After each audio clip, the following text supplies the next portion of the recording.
फातिमा की रानी माँ, प्रभु यीशु की माँ, आसरा तू ही है माँ।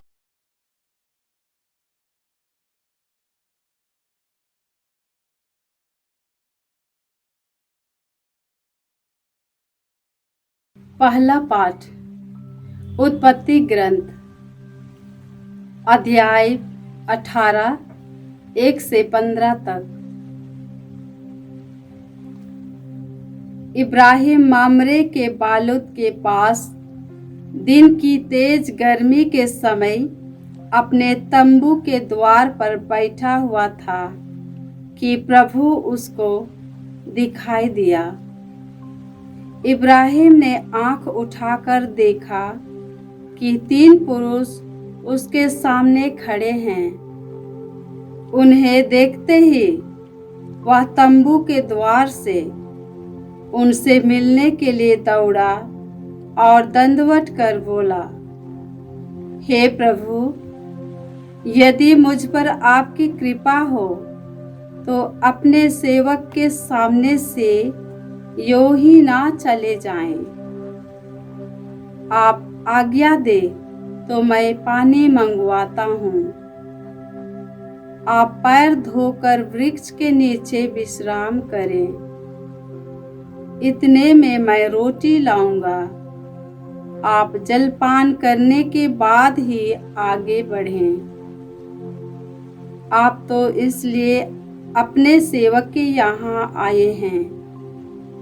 उन्होंने उत्तर दिया, तुम जैसा कहते हो वैसा ही करो। इब्राहिम ने तंबू के भीतर दौड़कर सारा से कहा, जल्दी से 3 पसेरी मैदा गूंथ कर फुला के तैयार करो। तब इब्राहिम ने ढोरों के पास दौड़कर एक अच्छा मोटा बछड़ा लिया और नौकर को दिया, जो उससे जल्दी से पकाने गया। बाद में इब्राहिम ने दही, दूध और पकाया हुआ बछड़ा लेकर उनके सामने रख दिया, और जब तक वे खाते रहे वह वृक्ष के नीचे खड़ा रहा। उन्होंने इब्राहिम से पूछा, तुम्हारी पत्नी सारा कहाँ है? उसने उत्तर दिया, वह तंबू के अंदर है। इस पर अतिथि ने कहा, मैं 1 वर्ष के बाद फिर तुम्हारे पास आऊंगा। उस समय तक तुम्हारी पत्नी के एक पुत्र होगा। इब्राहिम और सारा दोनों बूढ़े हो चले थे। उनकी उम्र बहुत अधिक हो गई थी और सारा का मासिक धर्म बंद हो गया था। इसलिए सारा हंसने लगी और उसने अपने मन में कहा, क्या मैं अभी पति के साथ रमन करूं? मैं तो मुरझा गई हूँ और मेरे पति भी बूढ़ा हो गया है। किंतु प्रभु ने इब्राहिम से कहा, सारा यह सोचकर क्यों हंसी कि क्या सचमुच बुढ़ापे में भी मैं माता बन सकती हूँ? क्या प्रभु के लिए कोई बात कठिन है? मैं अगले वर्ष इसी समय तुम्हारे यहाँ फिर आऊंगा और तब सारा के एक पुत्र होगा। सारा ने कहा, मैं नहीं हंसी, क्योंकि वह डर गई। किंतु उसने उत्तर दिया, तुम निश्चय ही हंसी थी। प्रभु की वाणी। ईश्वर को धन्यवाद। वचन अनुवाक्य। प्रभु ने अपने चिरस्थायी दया का स्मरण किया। प्रभु ने अपनी चिरस्थायी दया का स्मरण किया। मेरी आत्मा प्रभु का गुणगान करती है। मेरा मन अपने मुक्तिदाता ईश्वर में आनंद मनाता है। अनुवाक्य। प्रभु ने अपने चिरस्थायी दया का स्मरण किया है। प्रभु ने अपनी चिरस्थायी दया का स्मरण किया है। उसने अपने दास की दीनता पर दया दृष्टि की है। अब से सब पीढ़ियां मुझे धन्य कहेगी, क्योंकि सर्वशक्तिमान ने मेरे लिए महान कार्य किए हैं। पवित्र है उसका नाम। अनुवाक्य। प्रभु ने अपने चिरस्थायी दया का स्मरण किया है। प्रभु ने अपनी चिरस्थायी दया का स्मरण किया है। उसकी कृपा उसके श्रद्धालु भक्तों पर पीढ़ी दर पीढ़ी बनी रहती है। उसने दरिद्रों को संपन्न किया और धनियों को खाली हाथ लौटा दिया है। अनुवाक्य। प्रभु ने अपने चिरस्थायी दया का स्मरण किया है। प्रभु ने अपनी चिरस्थायी दया का स्मरण किया है। इब्राहिम और उसके वंश के प्रति अपने चिरस्थायी दया को स्मरण कर उसने हमारे पूर्वजों के प्रति अपनी प्रतिज्ञा के अनुसार अपने दास इस्राएल की सुधि ली है। अनुवाक्य। प्रभु ने अपने चिरस्थायी दया का स्मरण किया। प्रभु ने अपनी चिरस्थायी दया का स्मरण किया। जय घोष। हालेलुया। उसने हमारी दुर्बलताओं को दूर कर दिया और हमारे रोगों को अपने ऊपर ले लिया। हालेलुया। प्रभु आप लोगों के साथ हो और आपकी आत्मा के साथ। संत मत्ती के अनुसार प्रभु यीशु ख्रिस्त का पवित्र सुसमाचार। हे प्रभु तेरी महिमा हो।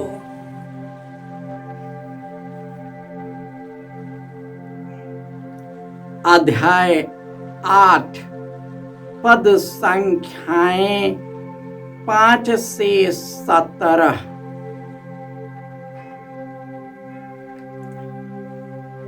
यीशु कफरनहूम में प्रवेश कर ही रहे थे कि एक शतपति उनके पास आया और यह कहकर विनय करने लगा, प्रभु मेरा नौकर घर में पड़ा हुआ है, उसे लकवा हो गया है और वह घोर पीड़ा सह रहा है।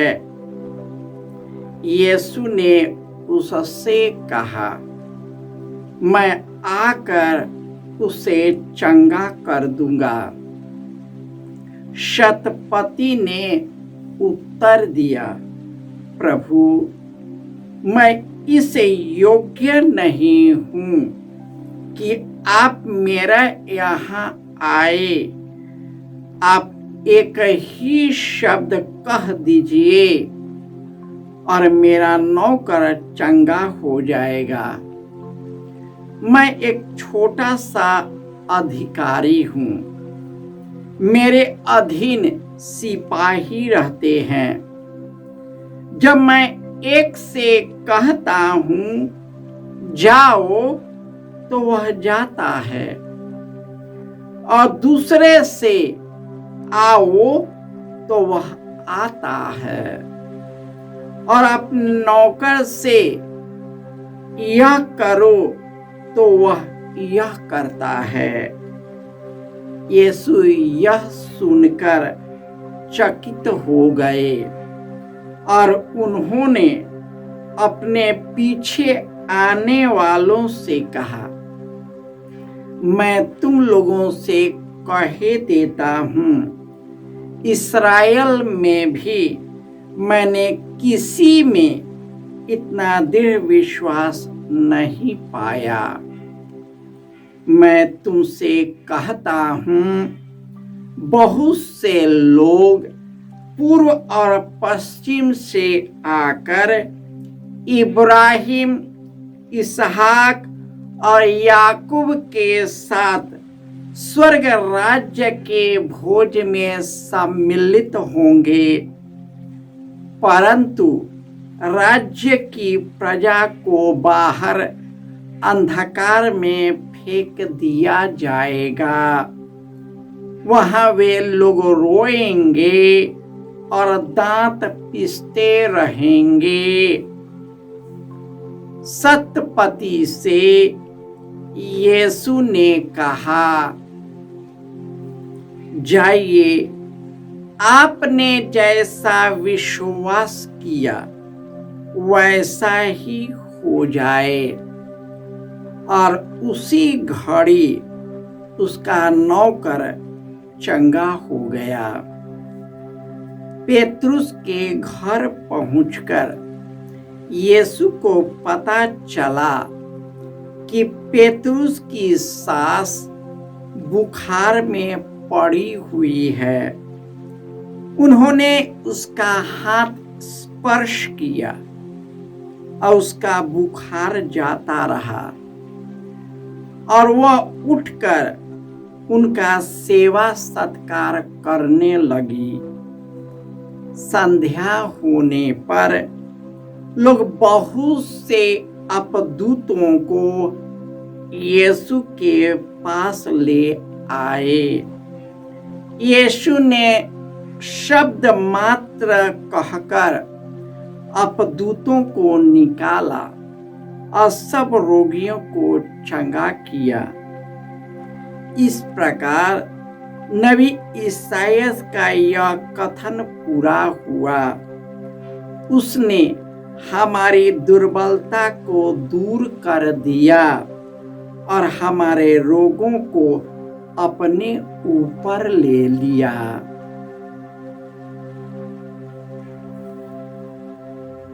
यह प्रभु यीशु का पवित्र सुसमाचार है। हे क्रिस्त, तेरी स्तुति हो।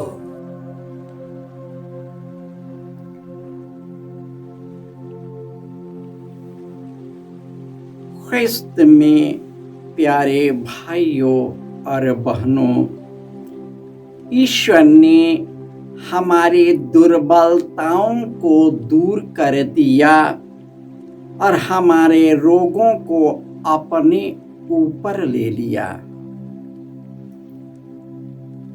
ख्रिस्त में प्यारे भाइयों और बहनों, आज के पहले पाठ में जब इब्राहिम मामरे के बलूत के पास दिन की तेज गर्मी के कारण अपने तंबू के द्वार पर बैठा था, तब प्रभु उसे दर्शन दिया।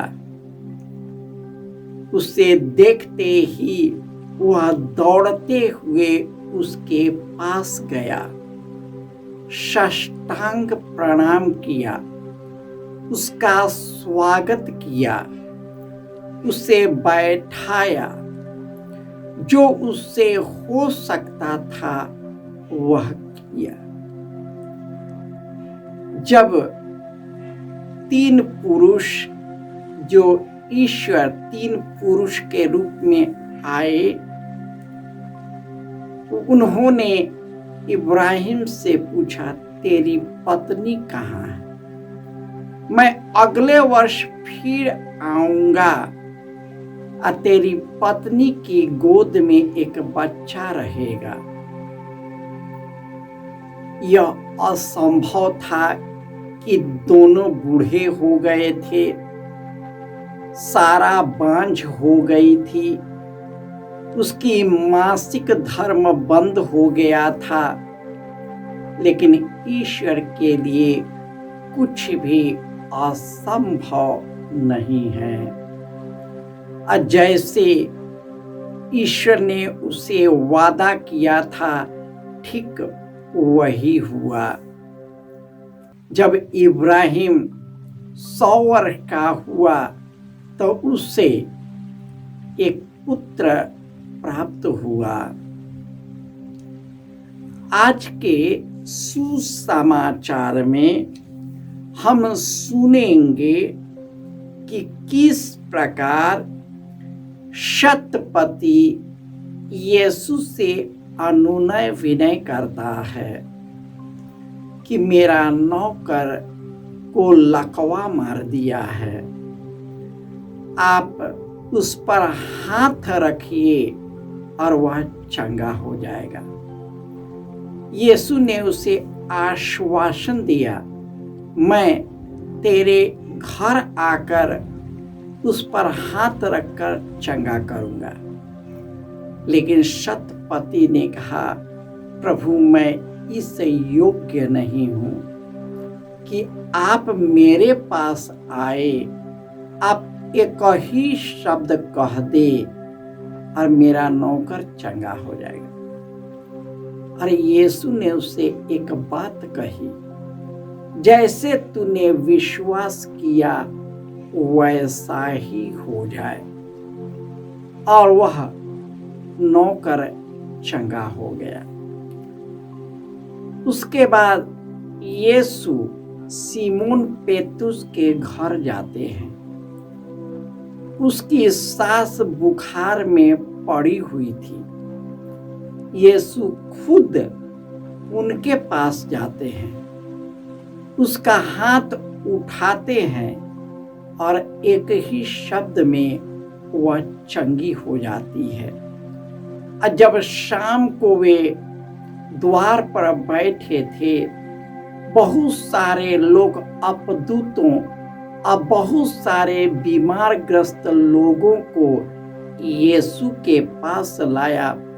यीशु शब्द मात्र से ही उन्हें चंगा करते थे। इस प्रकार ईश्वर ने, प्रभु यीशु ने हमारी दुर्बलताओं को दूर किया और हमारे रोगों को अपने ऊपर ले लिया।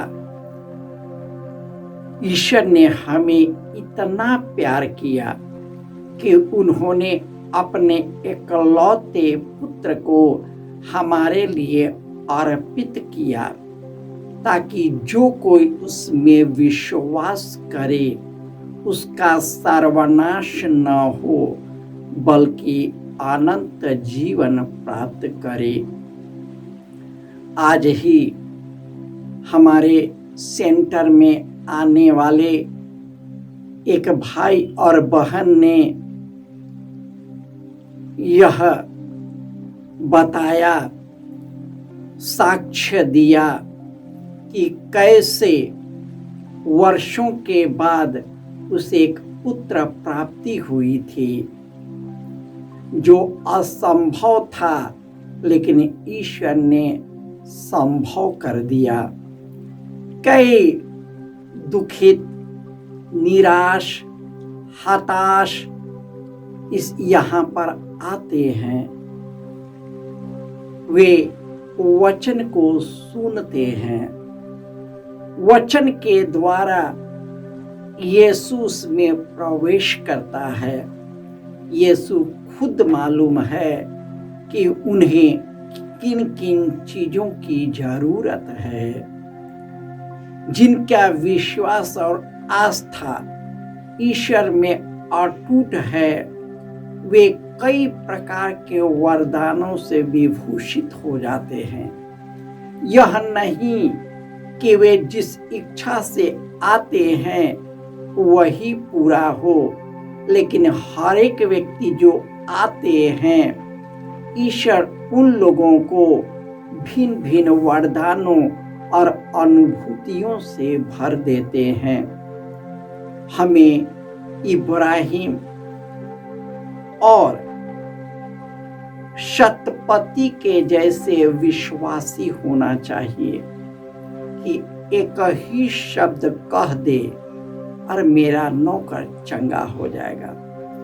ईश्वर का वचन आप सबों में प्रवेश करे और आप लोगों को हर प्रकार के दुख विपत्ति से ईश्वर आपको दूर करे, आपको स्वस्थ करे, आपको खुशहाल रखे और अनंत जीवन प्रदान करे। जय यीशु।